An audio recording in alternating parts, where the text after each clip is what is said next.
Salam alaikum. Bonjour tout le monde. Je ne sais pas si vous m'écoutez, si vous arrivez à lire ce que je suis en train d'écrire sur l'écran. Oui, monsieur. D'accord, très Oui, bien. Parfait. Alors donc, est-ce que tout le monde est là ou il reste encore des...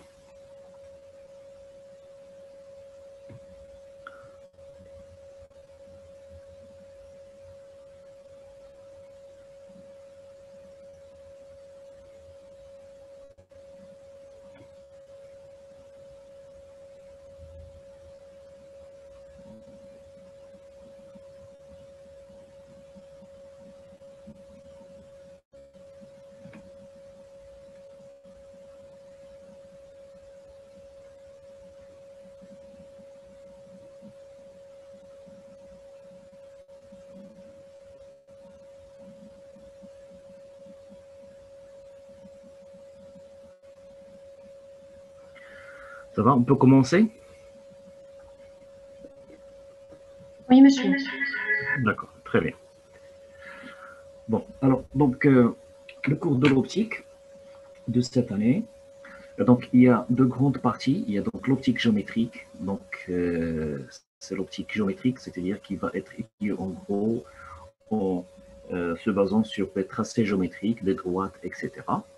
Et puis, vous avez la deuxième partie, c'est l'optique physique, ou bien l'optique ondulatoire. C'est une optique qui se caractérise, ou bien qui se base sur le caractère ondulatoire de la lumière. Alors donc, ce petit paragraphe, de toutes les façons, vous pouvez prendre juste des notes parce que par la suite, je vais vous envoyer le cours tout entier en PDF. D'accord? Vous pouvez le garder ou bien vous pouvez le mettre sur vos cahiers quand vous le voulez. Alors, nous allons nous mettre d'accord. Donc, au moment où je vais commencer à exposer, donc vous pouvez de temps en temps m'arrêter s'il y a des questions, si vous remarquez quelque chose qui reste quand même un peu sombre, là vous pouvez m'arrêter. Et bien entendu, on va consacrer un petit intervalle à la fin de la séance également pour répondre à vos questions. Alors donc, je commence. Alors donc, on commence d'abord par la définition de la lumière. Donc la lumière, la lumière. Alors donc la lumière, c'est l'ensemble des phénomènes qui sont perçus par l'œil humain. C'est ça la définition. Ça veut dire c'est tout ce à quoi la lumière est sensible. C'est ça la lumière. Donc c'est l'ensemble, c'est les phénomènes, c'est l'ensemble, tout. C'est l'ensemble. C'est l'ensemble des phénomènes. C'est l'ensemble des phénomènes perçus par la lumière. Par l'œil, pardon. D'ailleurs, c'est le mot optique, le mot optique, et donc optique, optique, il provient de l'œil. Donc, tu vois, donc c'est... Alors, donc, idem, c'est l'ensemble des phénomènes perçus par. Bien. Alors maintenant, les gens, tout au début, ils ont commencé à se poser des questions sur la nature de la lumière. Qu'est-ce que c'est que cette lumière finalement? Alors, donc, et cette question, il remonte à très longtemps, donc dès l'aube du temps, c'est-à-dire déjà avec les Grecs, ils ont commencé à se poser ce genre de questions. Alors, donc, jusqu'à la fin du 19e siècle, jusqu'à même le début du 20e siècle, et les gens n'ont jamais cessé de poser ce genre de questions. Alors, donc, en gros, si vous voulez, la lumière, donc, il ressort de toute cette démarche historique que la lumière, voilà, la lumière, il y a trois grandes théories. Il y a les gens qui considèrent la lumière comme ayant un comportement ondulatoire. La lumière, c'est une onde, c'est un comportement ondulatoire. C'est une onde. Donc là, et cette théorie, elle a été l'équation de Maxwell, donc Maxwell, vous avez également Jung.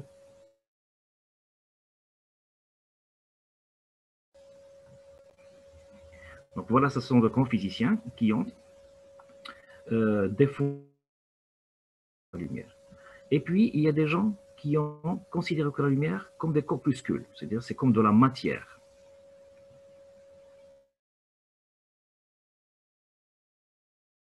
D'accord? Donc c'est comme électrons, protons, c'est de la matière. D'accord? Ils ont même estimer la masse de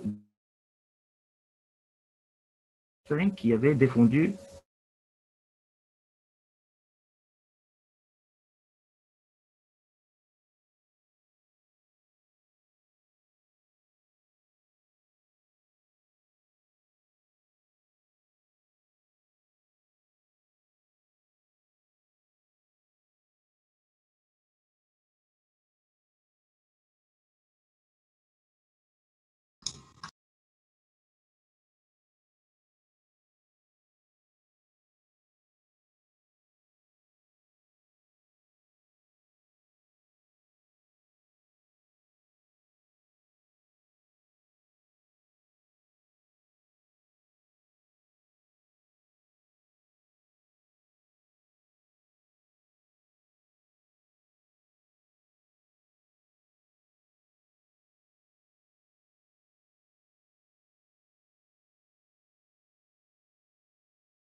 bon, bonjour, vous m'écoutez ce qui s'est passé, donc j'ai une petite coupure.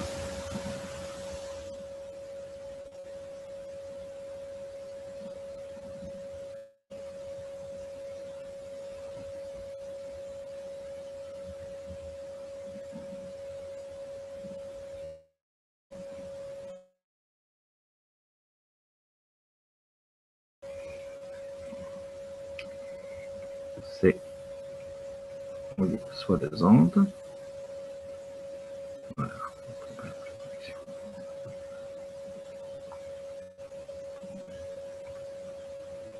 Tiens.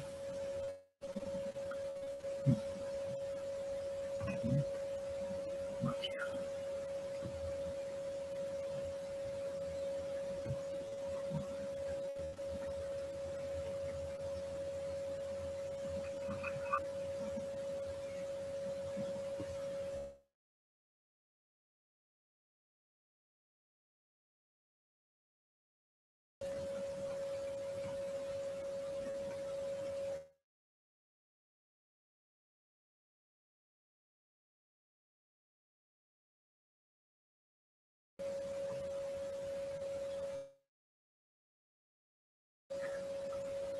Vous êtes toujours là? Oui, monsieur. Donc voilà, donc j'ai repris, j'ai eu une coupure, je ne sais pas ce qui s'est passé. Bon, en gros, donc c'est ça. Donc toute l'histoire, il se résume dans le tableau. Donc il y a des gens qui ont considéré que la lumière c'est juste une onde. Il y a des gens qui ont considéré que c'est juste de la matière. Et puis il y a la théorie la plus générale et qui est groupée ou bien qui était proposée dans le cadre de la mécanique quantique, c'est la dualité entre matière, c'est-à-dire que la lumière, il se comporte tantôt comme une onde et tantôt comme de la matière. Et on a fait des expériences et qui prouvent cette dualité. Alors maintenant, le cadre de l'étude d'Iéna, alors ça ne veut pas dire que ça c'est faux, ça ne veut pas dire que les idées d'Einstein, ils étaient faux sur le comportement corpusculaire de la matière. Ils étaient corrects en partie. Ça ne veut pas dire que les idées de Jung, etc., sur le caractère ondulatoire, ils étaient fausses. Non, mais ils étaient corrects en partie. D'accord? Bien, alors donc ça ne veut pas dire que ça c'est faux, mais ça c'est la plus générale. Si vous voulez, elle dit, la dernière théorie, elle dit, il englobe les deux autres. Donc ça c'est la plus récente. C'est la plus récente. Très bien. Alors maintenant, nous, dans le cadre de notre étude, nous allons nous intéresser à, si vous voulez, à nous allons nous intéresser à ça, donc le comportement ondulatoire de la lumière, d'accord? Donc nous allons examiner la lumière comme étant une onde, d'accord? Voilà. Donc c'est ça le cadre de l'étude. Il y en a, ouais, donc ça c'est le cadre de l'étude, c'est ça. Le cadre de l'étude. Bon, bien sûr, de ce cours, que ce soit de la première partie de l'optique géométrique ou bien de la deuxième partie de l'optique physique, d'accord? Bien, alors maintenant, je passe page 2, donc, 2, donc après c'est petit historique. Alors, grand 2, nature de la lumière. C'est la nature de la lumière.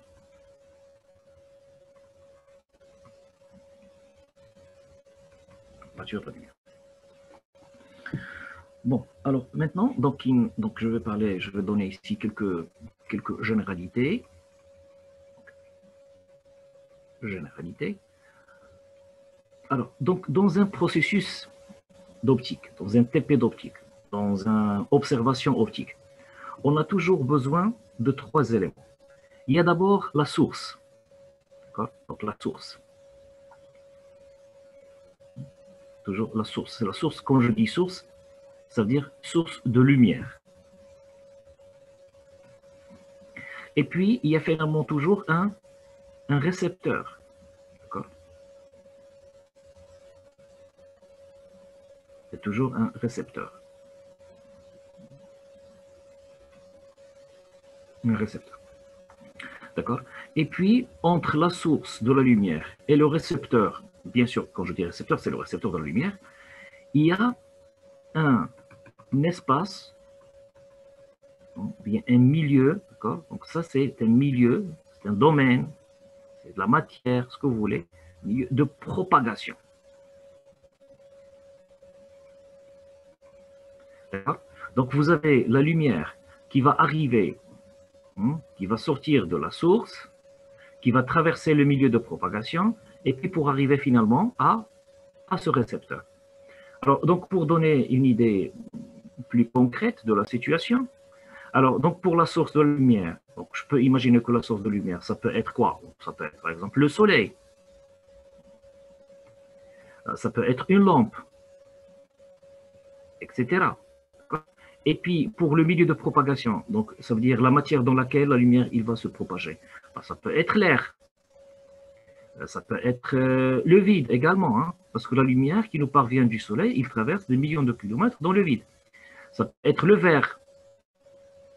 Ça peut être n'importe quel milieu qui est transparent, bien sûr. Donc, je ne vais pas mettre un mur en béton entre la source et la lumière. Donc, ça, je vais le faire si je cherche à arrêter la propagation de la lumière.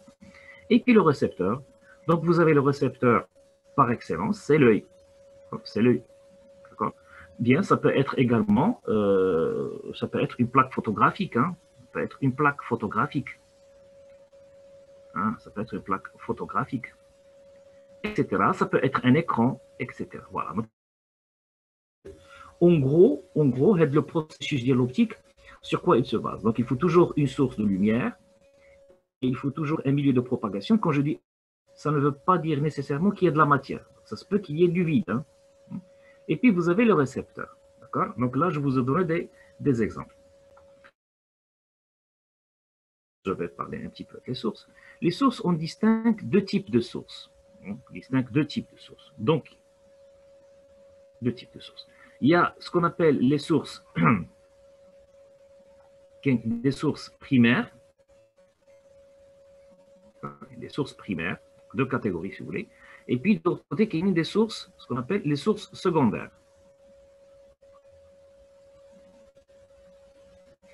C'est quoi la différence entre les deux? Alors, donc, pour les sources primaires, c'est les sources primaires, ce sont des systèmes physiques qui produisent de la lumière. D'accord? Donc, pour les sources primaires, ça, ce sont des systèmes physiques. Hein, ce sont des systèmes physiques. Okay. Ce sont des systèmes physiques qui produisent de la lumière en transformant une forme de l'énergie, une forme quelconque, en lumière. En lumière. D'accord? Ils assurent la transformation. Donc, ça peut être une énergie électrique. Alors, donc, l'énergie électrique, il se transforme en lumière. C'est ce qu'on remarque, c'est ce qu'on constate dans le cas des lampes. Les lampes que nous avons dans nos foyers, il ne peut pas envoyer de la lumière s'il n'est pas, alimenté par de l'électricité. Les écrans de vos téléphones, ce sont également des sources de lumière. Donc, il y a la batterie à l'intérieur. Donc, ils appartiennent à une première catégorie. Donc, soit une énergie chimique. D'accord? Énergie chimique. Donc, la flamme, le feu, finalement, c'est quoi? C'est une réaction chimique. D'accord? Donc, c'est une réaction chimique et une énergie chimique. D'accord?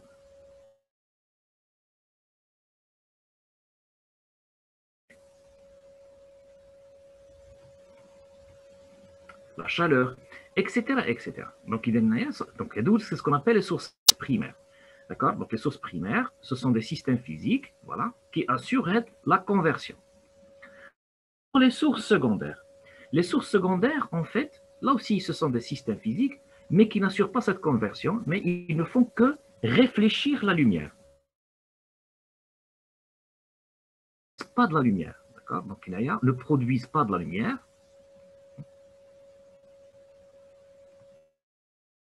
Ils ne produisent pas de la lumière. Non, ils ne le produisent pas. Mais qu'est-ce qu'ils vont? Ils vont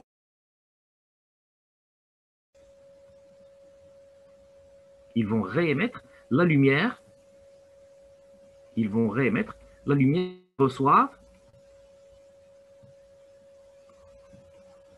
qu'elles reçoivent. Je vous donne un exemple. Alors, si vous prenez, par exemple, donc le soleil ici, ça c'est le soleil.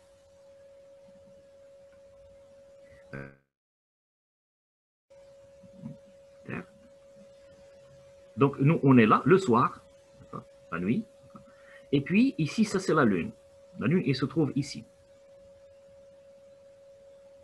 Donc vous savez que la lune, quand on est en pleine lune, voilà, pleine lune, donc même le soir, la lune nous paraît comme une lampe. C'est un système qui est éclairé et qui envoie de la lumière. Mais la lumière qu'il nous envoie, ce n'est pas une lumière qui provient de la Lune, mais c'est juste le reflet. Hein. Donc c'est une lumière qui provient du Soleil, hein, hein, et qui est réfléchie hein, par la surface de la Lune. Donc, vous voyez, pour nous qui sommes sur la Terre, pour nous, la Lune est une source. La Lune, nous la considérons comme une source secondaire. Le Soleil, c'est une source primaire.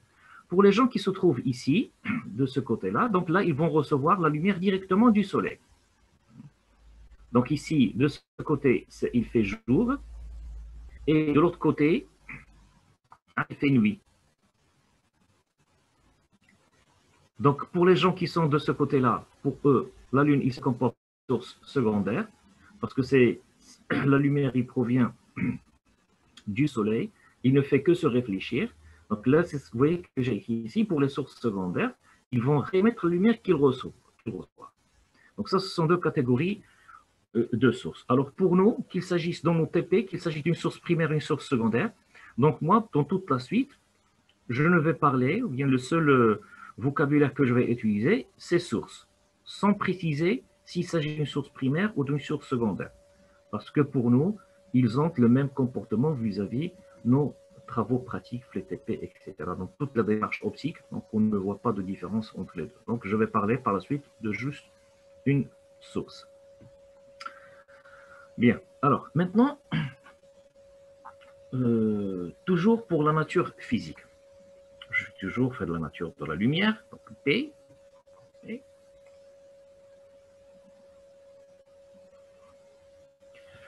Alors, donc, comme je l'ai dit au départ, donc nous, dans notre démarche, nous allons nous intéresser à ce modèle ondulatoire de la lumière. Modèle ondulatoire de la lumière. Nous allons laisser de côté le module corpusculaire, nous allons laisser de côté le modèle quantique, nous allons nous intéresser au modèle ondulatoire de la lumière.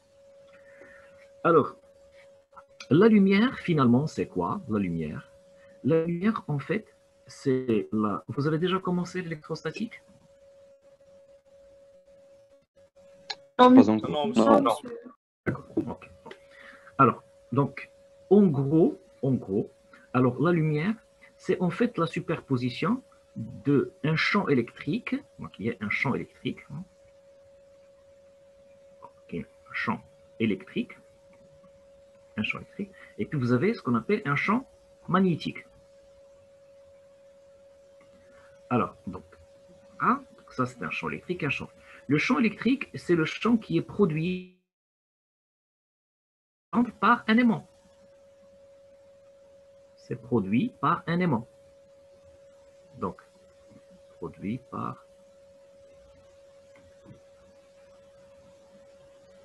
Donc, produit par...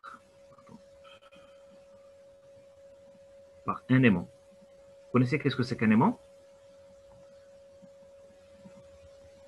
Oui, monsieur. Oui, oui, l'aimant, donc voilà. Donc, alors, donc, le champ magnétique, c'est un champ. Donc, si vous prenez, par exemple, vous avez un aimant là, un aimant. Voilà, donc il y a l'aimant, donc il y a le nord et le sud, etc. Et puis, donc, il y a ça, on trace ici, c'est ce qu'on appelle des lignes de champ. Donc, il représente la région où il y a, où l'influence de l'aimant, il se fait sentir. D'accord? Donc, il indique l'influence de l'aimant sur le milieu environnant. D'accord? Il sera par la suite représenté par ce qu'on appelle un champ magnétique. Donc, un champ magnétique, ça veut dire ça, c'est un champ B. Champ P. Et puis, le champ électrique, donc le champ électrique, ça c'est le champ électrique, ça c'est produit par les charges, électriques. Alors, par les charges électriques. Je crois que vous connaissez, par exemple, pour la matière, donc la matière de quoi elle est constituée finalement au niveau microscopique par des atomes. D'accord? Donc, un atome, finalement, si je prends l'exemple le plus simple, l'atome d'hydrogène. Donc, l'atome d'hydrogène, de quoi il est constitué? Il y a un noyau, d'accord? Donc, il y a le noyau. Hein, de l'exemple de l'hydrogène, c'est le plus simple. Donc, le noyau, il porte quoi? Donc, le noyau fait un proton. Hein, c'est un proton qui porte la charge E. Ben, que E qui est égal à 1,6 10 puissance moins 19 coulombs. Et puis, il y a un électron qui gravite autour. Hein. La charge de l'eau, c'est moins E. C'est une charge qui est négative. Donc, c'est moins 1,6 fois 10 puissance moins 19 coulombs. D'accord? Donc, on appelle ça, ce sont des charges. Donc, ça, c'est le proton est une charge, l'électron est une charge. Donc, le proton, donc les particules qui sont chargées d'une manière générale, ça peut être un ion, ça peut être n'importe quoi. Donc, un système qui est chargé, il va produire, donc si vous prenez par exemple là une charge Q, qui peut être un proton, là aussi, d'accord, l'influence sur le milieu environnant, donc l'influence sur le milieu environnant, là, il sera représenté par ce qu'on appelle un champ électrique. C'est un champ électrique. Donc, les particules chargées qui créent un champ électrique, les aimants créent un champ magnétique. Alors, dans la nature, c'est de grandeur. Généralement, vous allez voir ça par la suite, l'électromagnétisme, vous allez voir ça par la suite, vers cette année, vers l'année prochaine. Donc, c'est tout un paragraphe, c'est toute une partie de la physique qu'on appelle l'électromagnétisme.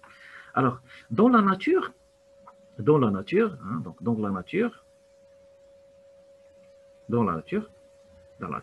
le champ électrique et B, ils forment un couple. D'accord?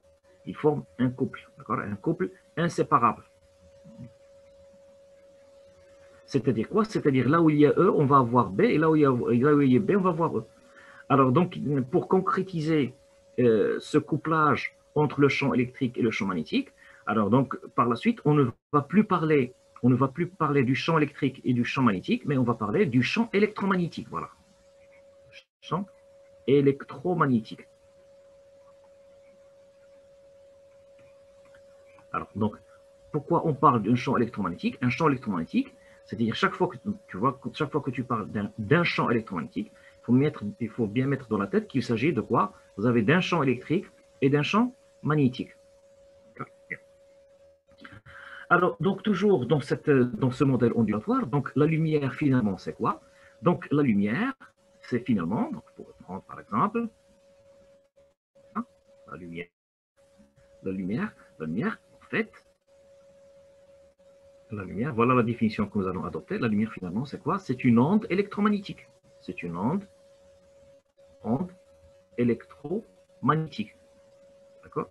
Je sais que ce que je raconte là, ça pourrait vous paraître comme du chinois, ça je l'avoue, mais c'est juste des notions de base. Et donc vous ne serez pas examiné par le CC, vous n'allez pas avoir des questions. Ça c'est juste pour votre culture.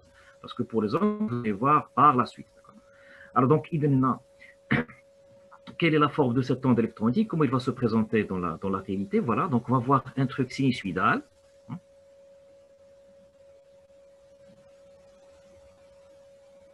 Ça veut dire quoi ça? Ça veut dire faites le point en ce point-là, vous allez avoir un champ électrique, tu vois. D'accord? Faites le point là. Ce point-là, vous allez avoir un autre champ électrique. Là, un autre champ électrique. Là, un autre champ électrique. Un champ électrique. Un champ électrique. Un champ électrique, etc., etc.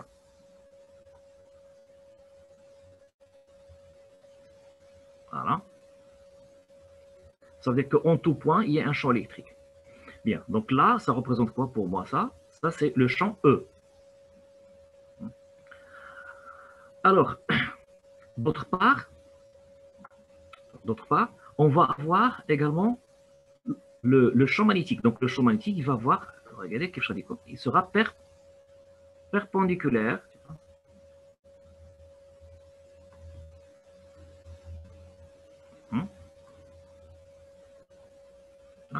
Donc, si j'utilise une autre couleur, le vert par exemple, regardez le champ magnétique, comment il va être, tu vois, B11 points, tu vois.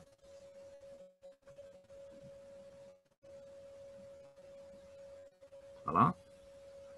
Voilà.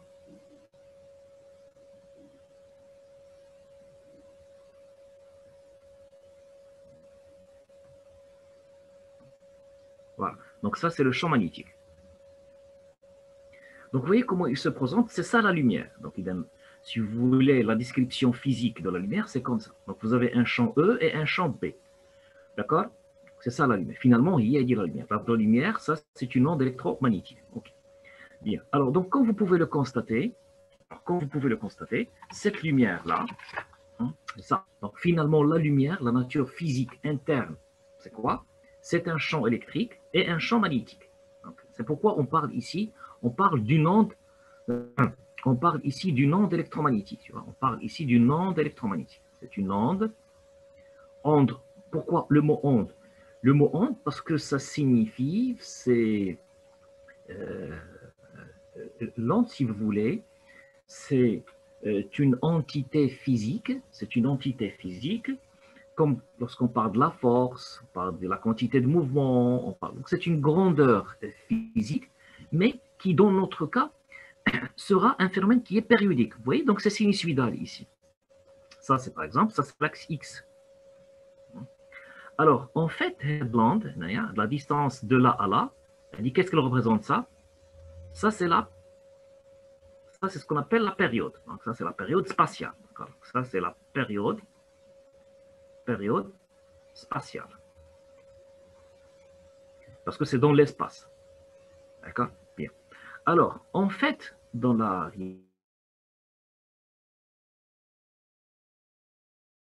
donc, mathématiquement, d'un point de vue mathématique,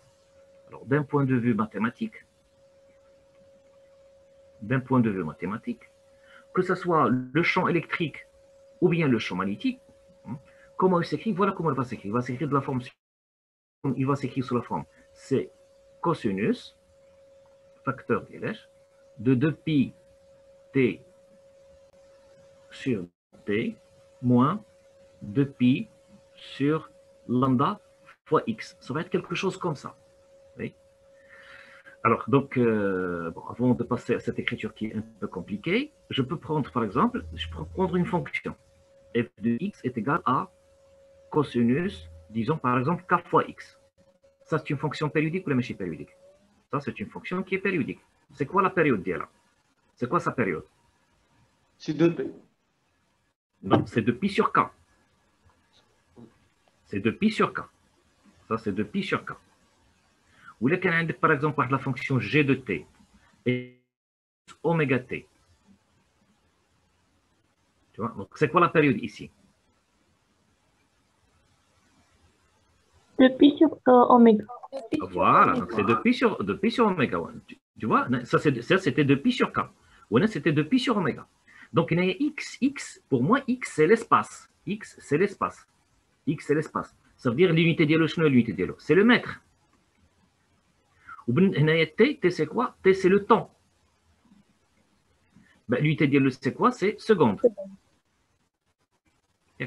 Donc, on dit que ça, c'est une période, on appelle ça, c'est une période spatiale.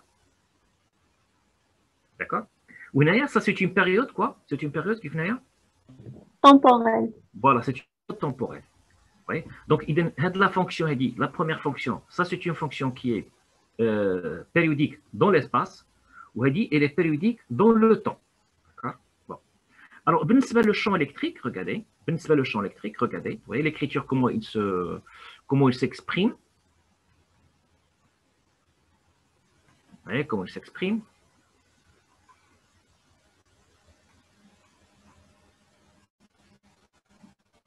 Hein?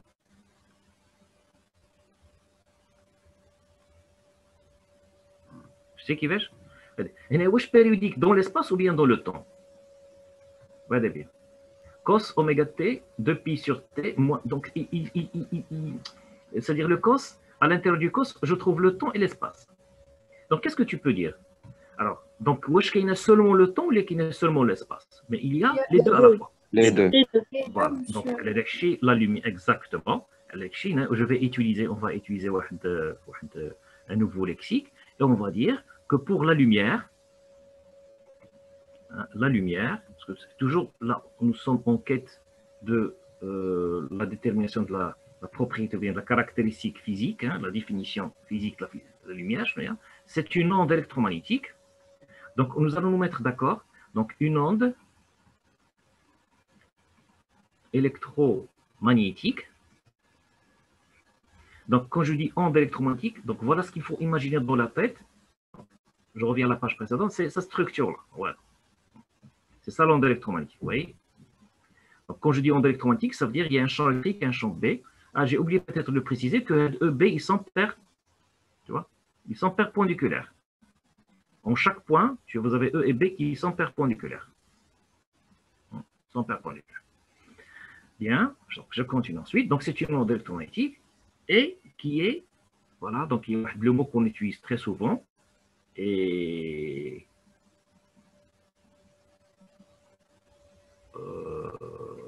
voilà, donc on dit que l'onde électromagnétique, elle est doublement périodique. Elle est doublement périodique.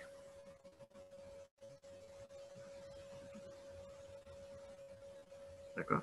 Elle est doublement périodique. Ben, ça veut dire quoi? Elle est doublement périodique. Elle est doublement périodique. Ça veut dire que qu'il y a une période spatiale. Alors, c'est quoi la période spatiale? Vous regardez bien l'expression. Est-ce que vous pouvez me dire c'est spatial?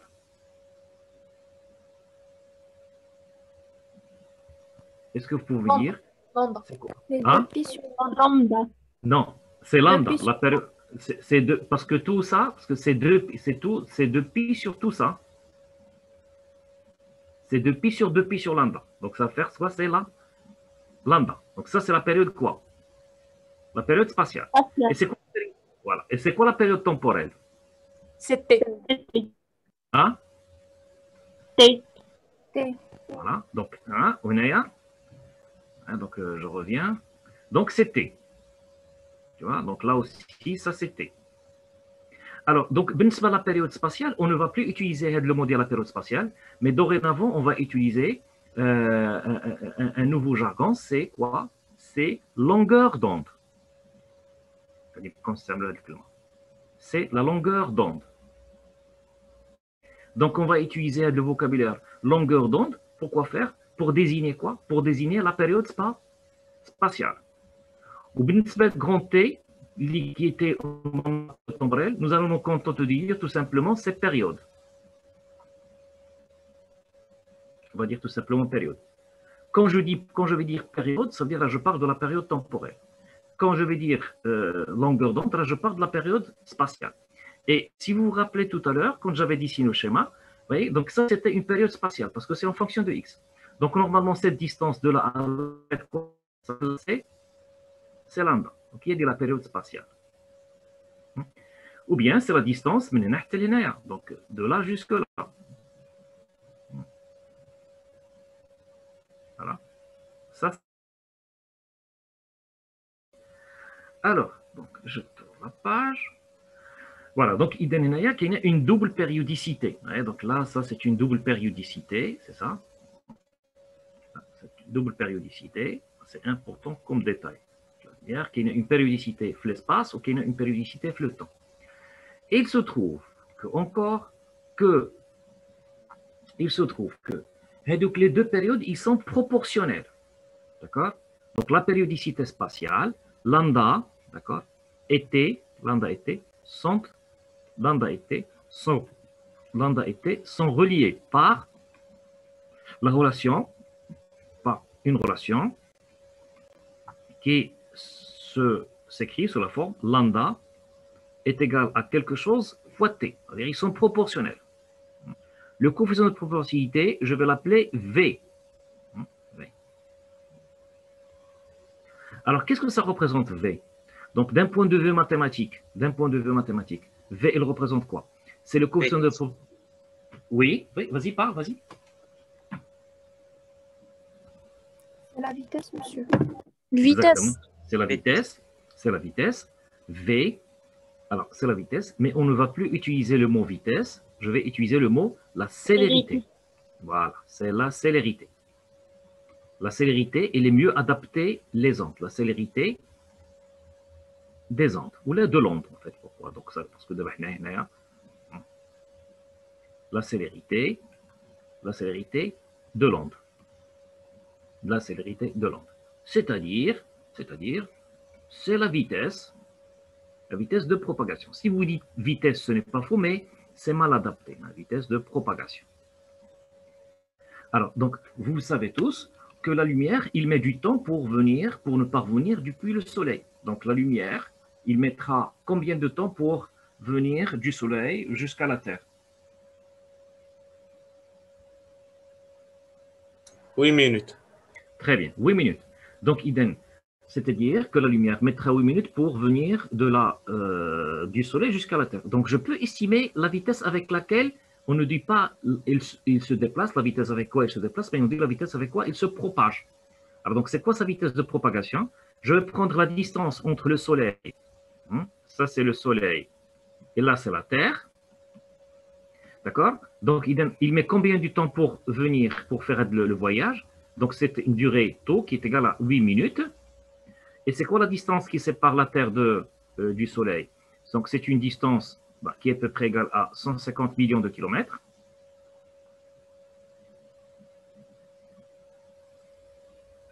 Donc, je pourrais très bien me permettre de calculer cette vitesse, bien cette célérité, qui va être quoi? Qui va être d sur tau. Donc, V, c'est la célérité de l'onde. Bon, alors, la célérité de l'onde, en fait, la célérité de l'onde, là, il y a une remarque qui est très importante. V, en fait, dépend du milieu. Il dépend du milieu de propagation. Il dépend du milieu de propagation. C'est-à-dire, quand on passe d'un milieu à un autre, la vitesse ne sera pas la même. Donc, il faut toujours, V, c'est la célérité de l'onde dans le milieu considéré. Dans le milieu considéré. Dans le milieu considéré. Elle dépend du milieu. Donc, je vais avoir la célérité dans le vide. D'accord? Donc, je vais parler par la suite. Exemple, l'exercice, je veux dire la célérité dans le vide, elle est de combien? Elle est égale à, oui, vous connaissez tous. 3 fois 10 puissance 8. Voilà. Donc, dans le vide, on va noter C. Au lieu de mettre V, on va mettre C. Donc, c'est C, c'est quoi? C'est 3, 10 puissance 8 mètres seconde moins 1. Mais c'est dans le vide, tu vois. Allez, on précise le vide. Parce que la célérité dans le verre, par exemple, la célérité dans le verre, ça ne veut pas être C, mais ça va être quelque chose qui est inférieur à C. Ça va être, disons, quelque chose comme 1,8, 10 puissance 8 mètres seconde moins 1. Tu vois? Dans l'eau, dans tous les milieux transparents, donc chaque milieu, la lumière, il va se propager avec une vitesse qui est intimement liée à ce milieu. Donc, si je change de milieu, la vitesse, il va changer. D'accord? Donc, c'est pourquoi, Naya, la relation, il faut bien la retenir. vous avez lambda et t sont proportionnés. C'est-à-dire que dans les exercices, on ne va pas nous donner lambda et t. Non, ils nous vont donner soit lambda, soit t. Parce que partant de cette relation, alors donc partant de cette relation, voilà, partant de cette relation, voilà, on peut retrouver l'un en fonction de l'autre. C'est bon? Bien. Alors, donc, arrivé à ce stade, donc qu'est-ce qu'on peut dire? Donc, il y a dorénavant, pour nous, la lumière, donc, hein, la lumière, et dans le cadre du comportement ondulatoire, parce que si je reviens tout au début, dans le cadre du comportement ondulatoire, je vous ai dit que la lumière est un phénomène qui est périodique, c'est-à-dire que je pourrais représenter par une onde, quelque chose comme ça. D'accord? Donc, quand je vais vous dire onde, donc il faut imaginer quelque chose, c'est comme une fonction qui est sinusoïdale. Et donc, ça c'est une fonction de x. Et c'est quoi cette distance, c'est quoi cette distance-là? Qu'est-ce qu'on avait appelé cette distance? La longueur. Très bien. C'est la période, regardez, parce que c'est en fonction de x, donc ça c'est lambda. D'accord? Il y a la période spatiale, on s'est mis d'accord de la baptiser, on ne va plus dire longueur, période spatiale, c'est correct d'ailleurs si vous le dites. Vous voulez que nous préférons utiliser le jargon longueur d'onde. Voilà, donc lambda c'est la longueur d'onde. Ça c'est la longueur d'onde. Très bien. Alors, donc les gens, qu'est-ce qu'ils ont fait? Donc, je vais passer maintenant le paragraphe 3. Petit c, c'est toujours le grand 2c, donc il y a un spectre. Le spectre, voilà, des ondes électromagnétiques.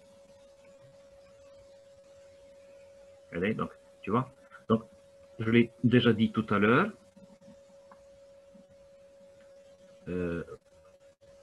Ondes électromagnétiques, où est-ce que je l'avais utilisé? Je n'ai pas encore dit. Voilà, c'est juste pour un peu alléger les écritures. Donc, les initiales OEM, ça désigne onde électromagnétique. Ça, c'est onde électro, ça c'est onde électromagnétique. Voilà. Voilà. Donc O, E, M. Voilà. Donc, voilà, c'est comme ça. Donc, dans chaque fois qu'il sera question des ondes électromagnétiques, je vais les signaler ou bien je vais le mentionner par les initiales OEM. Alors, donc, les gens, ils ont fait un classement, une segmentation, les ondes électromagnétiques. Ils ont pris l'intervalle,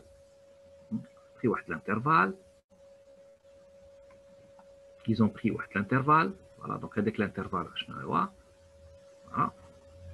l'intervalle.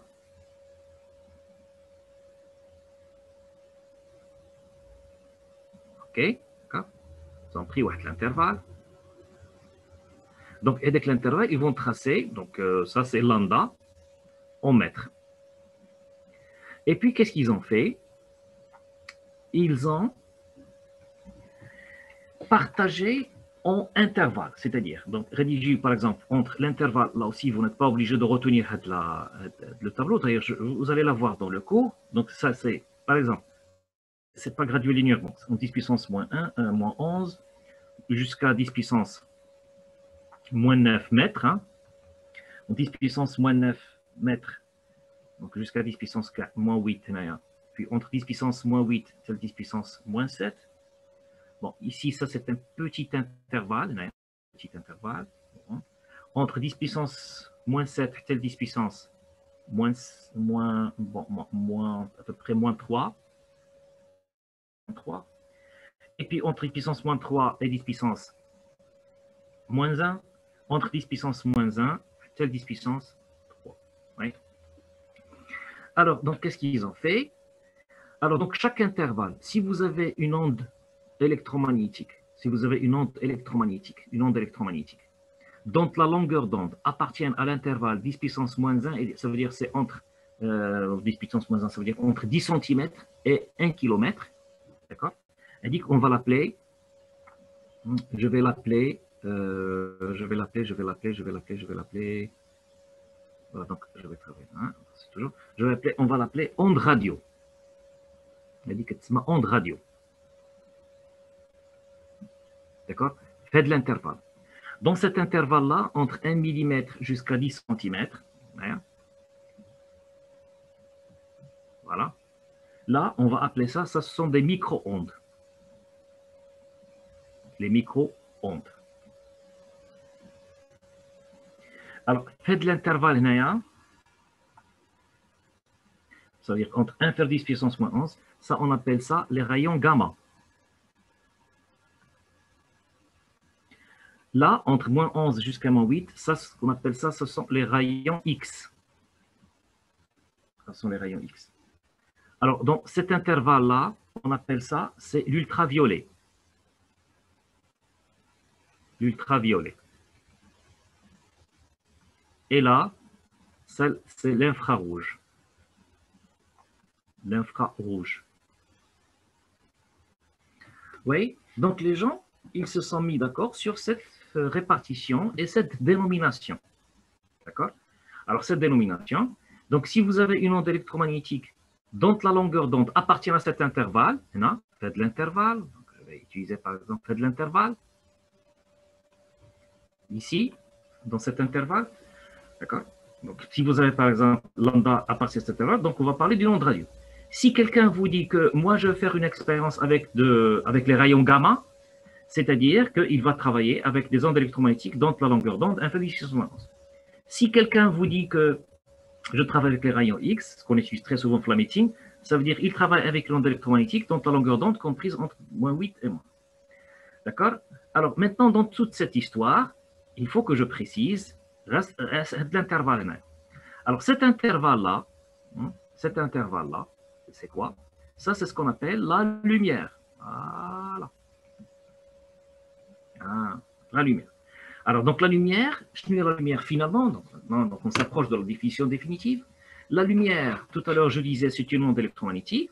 Alors maintenant, il faut que je précise, je donne encore plus de précision. C'est quoi cette lumière? Alors, la lumière, en fait, la lumière, voilà, la lumière, voilà la définition de la lumière.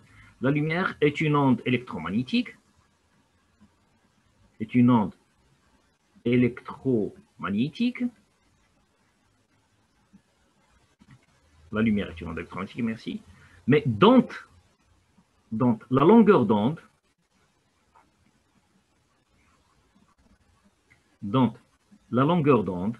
lambda, voilà, lambda, elle est comprise entre quoi et quoi? Elle est comprise entre 400 nanomètres et 750, oui, ou les 800, 800 nanomètres. C'est ça la lumière, la définition de la lumière. C'est la première fois qu'on rencontre, bien on utilise on donne la définition de la lumière. Donc c'est une onde électromagnétique. Donc si vous revenez le spectre, donc les ondes électromagnétiques, les longueurs d'onde, j'ai fait de l'intervalle, donc dans cet intervalle-là, je vous ai donné les frontières d'Yellow, c'est ce qu'on appelle la lumière. C'est ça la lumière. Donc c'est entre 400 et 750 nanomètres. Donc ça c'est la lumière. Voilà. Okay. Et bien sûr, donc la lumière, il est constitué par les différentes couleurs. D'accord? Donc il y a le rouge, le vert, etc. Donc chaque longueur d'onde, ou bien chaque sous-intervalle, correspond à une couleur bien déterminée. Et donc voilà, donc la lumière, finalement, pour moi, c'est une onde électromagnétique, mais dont la longueur d'onde, lambda, elle est comprise entre 400 et 750 nanomètres. Vous connaissez un nanomètre, c'est combien un nanomètre? 10 puissance moins 9. Très bien, 10 puissance moins 9 mètres. Vous voyez que c'est très petit, hein? C'est très petit, très très petit. C'est très bien. Parfait. Alors, maintenant, je vais passer le paragraphe suivant. Le paragraphe suivant. Donc, D. Alors, donc, D, indice de réfraction. Indice de réfraction. Ou indice optique. Hein, ou indice optique. Donc, soit on parle d'indice de réfraction, ou bien on parle de l'indice optique. Alors, je nous de l'indice optique. L'indice optique, tout à l'heure, je vous ai dit que la vitesse de la lumière dépend du milieu dans lequel elle se propage. Donc, le verre, l'eau, etc. Alors, on définit l'indice optique, l'indice de réfraction, ou tout simplement l'indice n. Indice n par quoi? Alors, n est égal à quoi? C'est C sur V. C sur V. Voilà. Ça, c'est l'indice.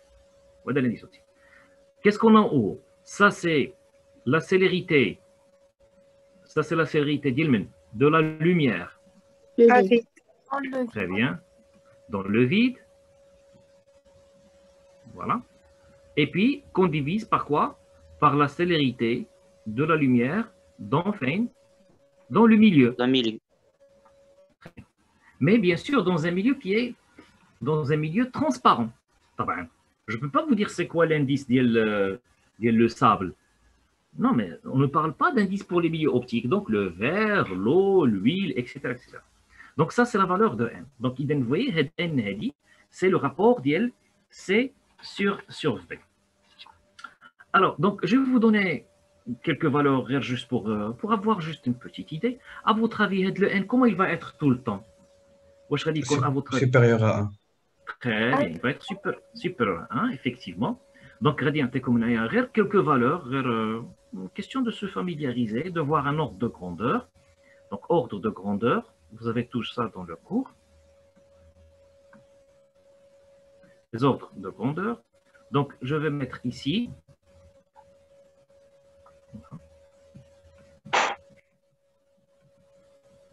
Bien sûr, les valeurs, ce n'est pas à retenir. Hein. Donc, je vais mettre ici en haut les milieux. Et là, c'est l'indice N. Bon, par exemple, vous avez pour l'eau, maintenant, c'est 1,33. Si vous prenez, par exemple, le verre, le verre, hein, c'est 1,5. Voilà, très bien. Si vous prenez le vide, alors le vide, c'est combien? C'est 1. C'est 1. Donc, c'est 1,00000. C'est 1, c'est exactement 1. Si vous prenez l'huile d'olive,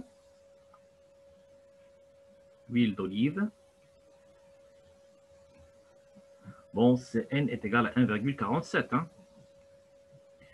Si vous prenez le cristal, donc les objets de la décoration, etc., donc le cristal, ben, ça va de 1,6 à 1,8. Qu'est-ce qui reste encore? L'air, c'est 1,00029.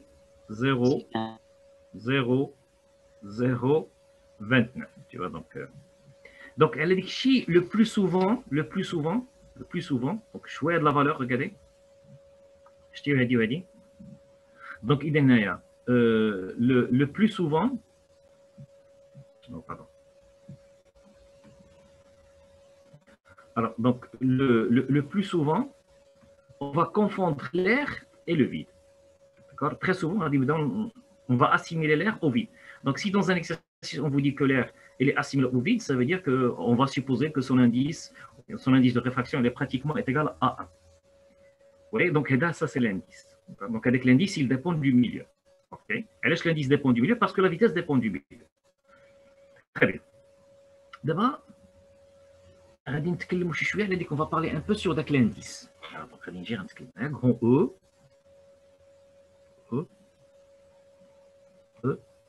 les milieux dispersifs. Ça veut dire quoi un milieu qui est dispersif? Qu'est-ce que cela veut dire? La stratégie, quand si dans un exercice, il nous dit ce milieu est un milieu dispersif. Alors donc, certains milieux, encore, donc pour certains milieux,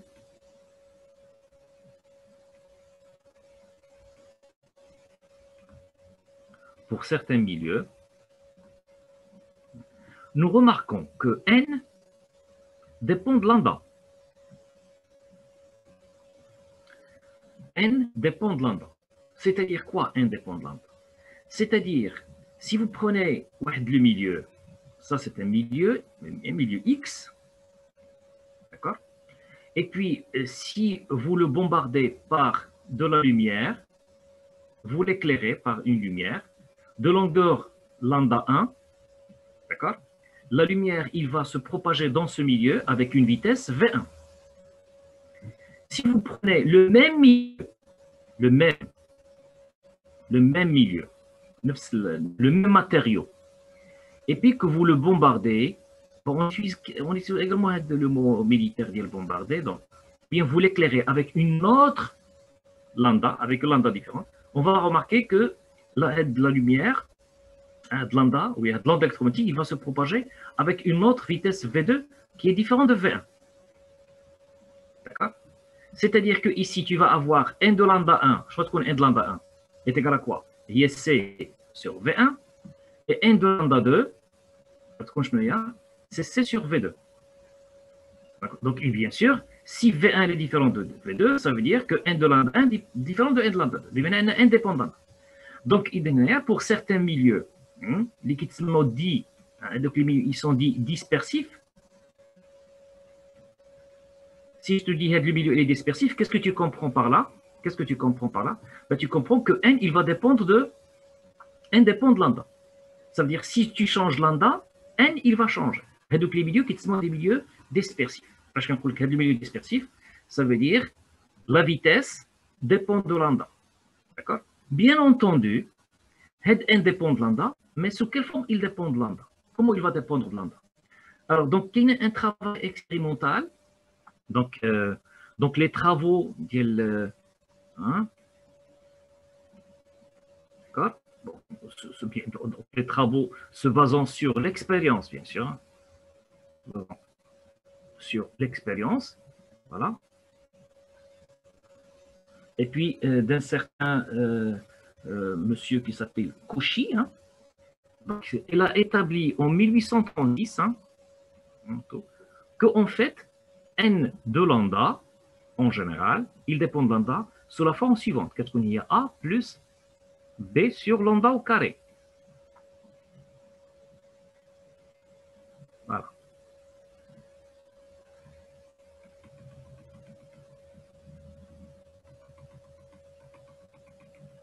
Voilà. Donc, le résultat, il est connu dans la littérature. On l'appelle, ça c'est la loi de Cauchy. Ça, c'est la loi de Cauchy.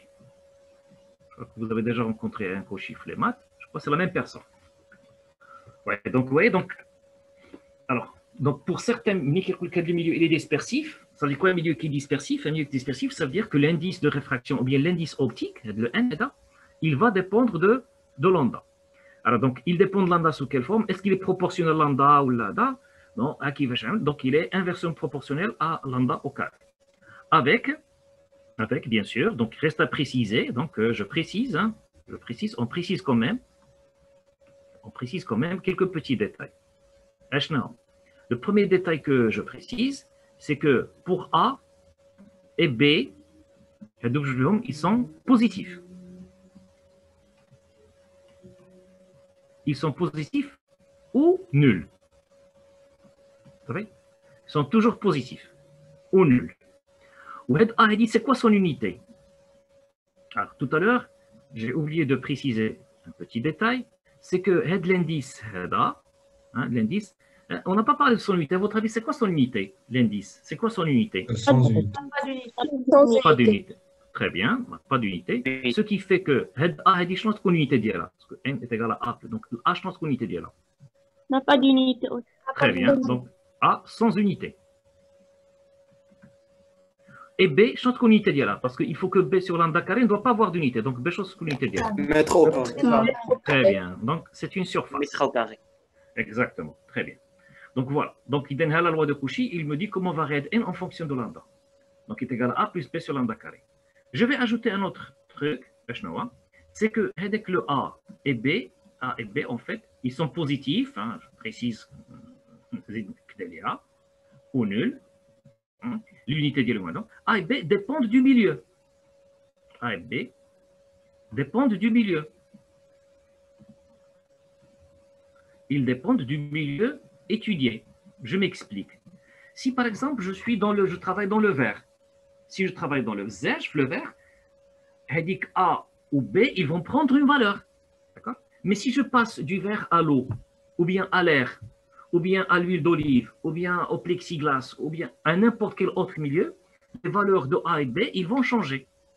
Donc la valeur de A et B, ils sont constantes pour un milieu donné. D'accord? Donc n est égal à A plus B sur lambda. Là, peut-être, c'est pour un milieu donné. Pour un milieu donné. C'est-à-dire, si je change de milieu, la valeur de A et de B, la loi, il garde la même forme, ça va rester toujours A plus B sur lambda carré, mais les valeurs numériques de A et de B, là, ils vont changer. Vous voyez? Vous avez compris un petit peu, Naya, la loi de Cauchy? Donc, la loi de Cauchy, il me dit comment varie n en fonction de lambda. Je passe à autre chose. C'est que par la même, tout à l'heure, je vous ai dit que A et B, ils peuvent être positifs ou bien également, ils peuvent être nuls. Hein, vous vous rappelez là? J'ai écrit, ils peuvent être nuls. Alors, si A et B sont nuls, les deux grandeurs sont nulles. Si les deux, ils sont nuls. Pour un milieu donné. Et si, bien sûr. Hein, pour un milieu donné. Ça veut dire quoi? Eh bien, ils sont nuls. Ben, ça veut dire que n de lambda est égal à quoi? Ben, il est égal à n. Ça veut dire qu'il va rester quoi? N. Pardon, non, pardon, ici. Si B, c'est juste B qui est nul, pardon. Hein? Si B, parce que si je dis A et B sont nuls, donc je vais avoir n égale à 0, c'est impossible. Donc, si B est nul pour un milieu donné, donc à ce moment-là, qu'est-ce qu'on va voir? On va voir n de lambda, regardez. Hein? Si je vous dis que B est nul, B il est nul, donc qu'est-ce que tu vas voir? N de lambda égale à quoi? Ben, n de lambda égale à A. Et voilà, est égal à n. D'accord? Ça veut dire, ça va devenir indépendant de quoi? Parce qu'on est indépendant de là. Voilà. Alors, les milieux, pour qui les valeurs de n dépendent de lambda, qui sont des milieux, sont des milieux non dispersifs. Voilà, c'est aussi simple. Sont des milieux non dispersifs. Non dispersifs. Donc, si je te dis que le milieu il est dispersif, donc n dépend de lambda, donc je dois te donner A et B. Si je te dis que le milieu est non dispersif, je dois te donner juste A, parce que implicitement B est égal à 0. Non dispersif, n ne dépend pas de lambda. C'est très bien. Alors, il reste quand même, autre petit détail, hein, je mets des petits paragraphes, hein, donc F, donc tout à l'heure, on a parlé sur un milieu dispersif, sur un milieu non dispersif. D'abord, qu'est-ce que c'est qu'un milieu? Un milieu homogène, un milieu homogène, virgule, et qu'est-ce que c'est qu'un milieu isotrope?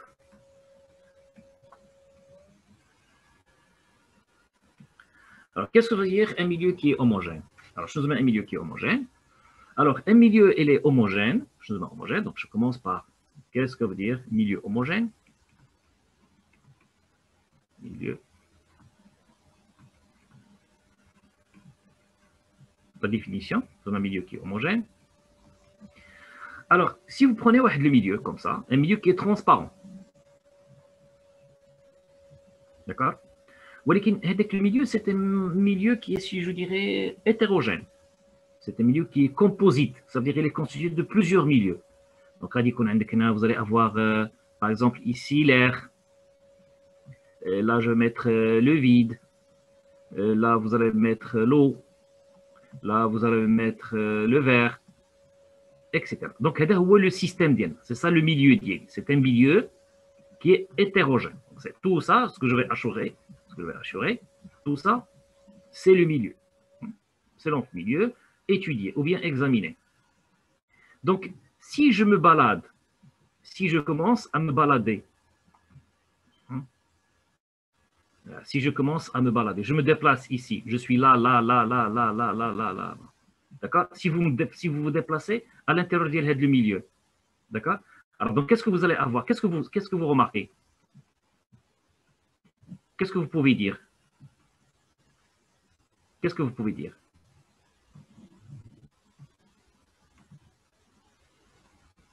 Donc, j'ai dit tout à l'heure, ça c'est l'air, ça c'est l'eau, ça c'est le vide, etc. Donc, voilà, c'est le falak là, comme ça. Donc, si tu es là, ou là, ou là, ou là, ou là, tu te déplaces partout, qu'est-ce que tu remarques? Est-ce que la valeur de l'indice, il va rester toujours la même? Non. Non. Donc, alors, donc, je te donne un milieu homogène. Un milieu qui est homogène, c'est-à-dire, hein, si vous prenez le point M, un milieu qui est homogène, si n dépend de M. C'est-à-dire, quand tu changes de position, la valeur de l'indice, il peut changer. Si n dépend de M, dépend de la position, ça veut dire tu es là, ou là, ou là, ou là. Si tu changes de position dans le même milieu transparent, voilà, je vous ai donné ici un exemple. Alors, il est qu'un n varie en fonction de m. Si n dépend de m, alors à ce moment-là, on parle d'un milieu qui est non homogène.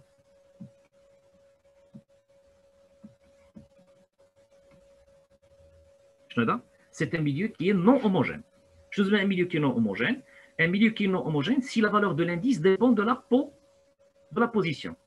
Ben, il va de soi, qu'est-ce que ça va être? Je pense que la définition d'un milieu qui est homogène. C'est quoi un milieu qui est homogène? Un milieu homogène. Maintenant, si l'indice... Oui, vas-y, parle. La valeur de l'indice ne change pas. Voilà. Donc, si l'indice optique ne change pas, si on change de position,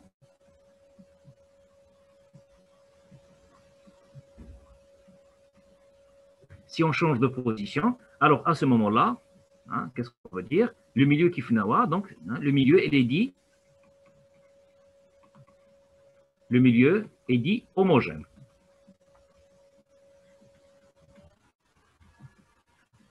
Voilà. Le milieu homogène. Donc le milieu homogène, c'est un milieu dont la valeur de l'indice ne change pas avec la position. D'accord? Bien. Et c'est ce qui va être le cas pour nous. C'est-à-dire, nous allons nous intéresser par la suite à des milieux homogènes. Reste maintenant la dernière définition. Donc, j'ai dit milieu homogène, milieu isotrope. Qu'est-ce que ça veut dire un milieu qui est isotrope? Ça veut dire quoi un milieu isotrope? Isotrope.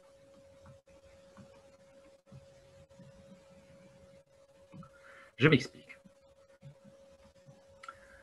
Vous allez prendre votre milieu, ça c'est le milieu, voilà, et puis le milieu, vous allez le bombarder, bien vous allez l'éclairer par de la lumière. Vous allez éclairer donc la lumière qui va arriver, faites le sens. Hein.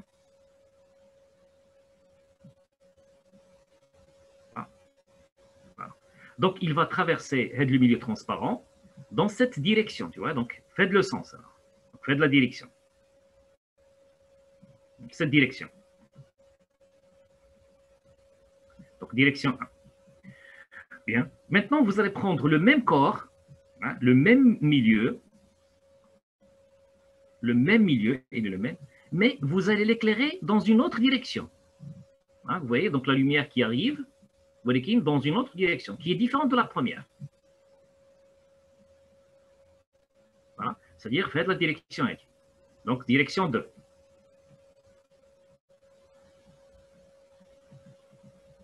D'accord?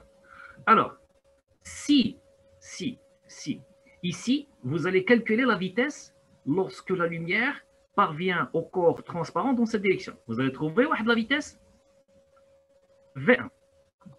Et ici, vous allez calculer une vitesse V2, une célérité V2. Alors, si la vitesse V1 de la lumière, lorsqu'il traverse avec le corps dans la direction 1, est différente de la valeur de la vitesse de la lumière lorsqu'il traverse le même corps dans une autre direction, à ce moment-là, on dit que le milieu il est non isotrope. D'accord? Alors, donc, si V1 est différent de V2, le milieu, bien là, le milieu est non isotrope. Non isotrope. Pardon. Elle est non isotrope.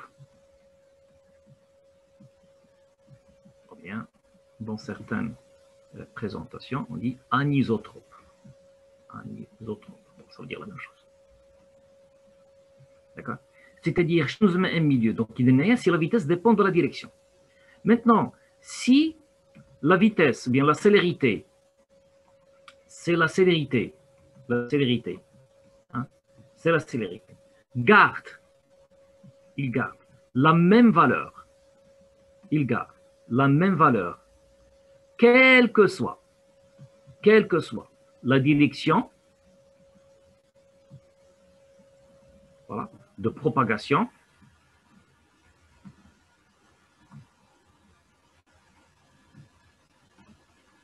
garde la même valeur que...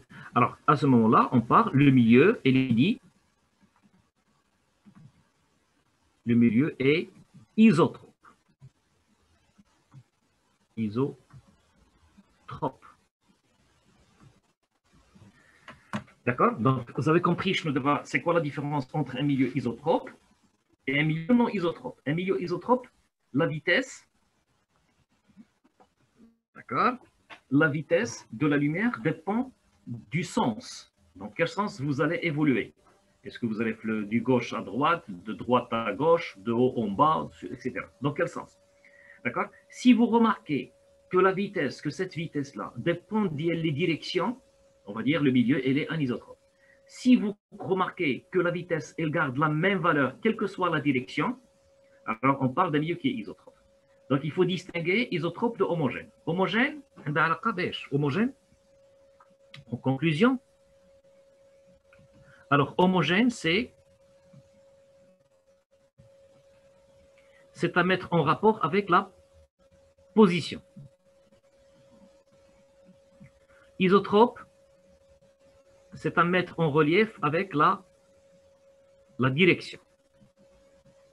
Alors, pour vous rassurer, pour nous, dans le cadre du programme d'ENA, tous les milieux auxquels on aura affaire, ils seront tout le temps des milieux qui sont homogènes et isotropes. Ça veut dire quoi des milieux homogènes et isotropes? Ça veut dire que n ne va dépendre ni de lambda, ni de la direction. N, il va garder la même valeur. C'est clair? Quelle que soit la position, quelle que soit la direction. C'est très bien. Alors, donc, je vois qu'on a un peu dépassé l'heure, parce qu'on a commencé quand même un peu en retard. Alors, je crois que nous allons nous arrêter un peu. Question de se reposer un peu. Je vais vous livrer de 20 minutes. Et puis, donc, on se retrouvera à 11h pile pour passer à la deuxième partie. C'est bon? C'est OK? C'est comme ça? D'accord. D'accord, monsieur. D'accord. Très bien. D'accord. Voilà. Donc, Hélène, je vous libère 20 minutes. Et puis,